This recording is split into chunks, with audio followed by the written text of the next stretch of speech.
Hi guys, and welcome back to my channel. If you haven't already, give this video a like and subscribe, as it really just helps promote the content out to those who need it. Within this video I'm going to show you a series of my favourite stretches and exercises for the sacroiliac joint, not only to alleviate pain through stretching, but to also prevent the pain through coming back by increasing the musculature around the pelvis and to give it a little bit more stability and closure. Essentially, issues around the pelvic bones, so the pubic symphysis at the front and the sacroiliac joint at the back, is usually a result of too much mobility. So the more that you really strengthen up the muscles around it, the more stability that you've got around the joint, and the less likely you are to experience pain and discomfort. If you've got any queries or questions, drop me a comment in the section down below and I'll be more than happy to help. So what we're going to do initially is just a really nice stretch of the glute, and you want to do this on the opposite side to the side that's rotated anteriorly or rotated down. So you want to lift the leg up and just squeeze it nice and close to your chest. This just really helps to align the pelvis and is really great at pain relief. As with all stretches, you want to hold it for 10 nice deep breaths, then relax and then repeat it through. This helps to relax the nervous system and make the absolute most of the stretching technique that you're performing. I'd repeat this through to 3 to 4 times and repeat through every single day.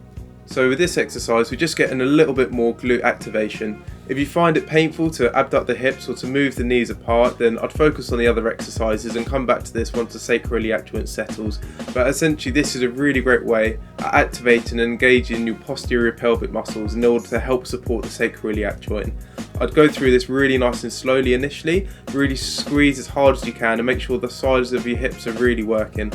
So here, we're just going to come up into a bridge, so with the knees apart, just really start to lift the hips up. The higher up that you lift the hips and the straighter your whole body is, the more glute activation that you get. So you really don't want to sag with this movement, you want to lift up as high as you can. I'd repeat this through for 10 to 15 times, really nice and slowly, and really engaging at the top of the movement.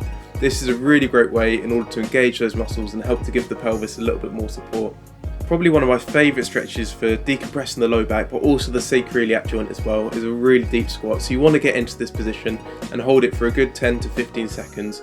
Once you're comfortable, you want to then start rotating and shifting the weight side to side. And this weight transference is a really great way at naturally helping to align your sacroiliac joint, as well as reducing any compression that you've got there.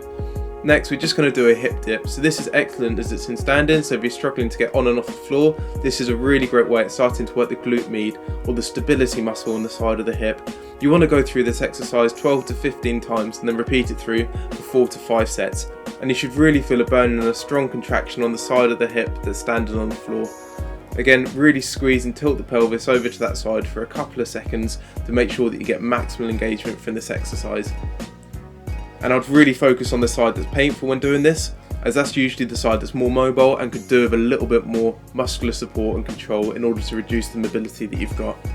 Thanks again for watching the video. If you haven't already, give this video a like and subscribe, and that's just going to help promote it to other people, and also you'll be notified when my next video is released.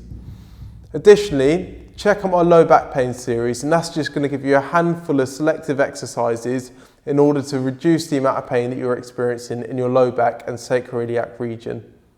I'll catch you in the next video.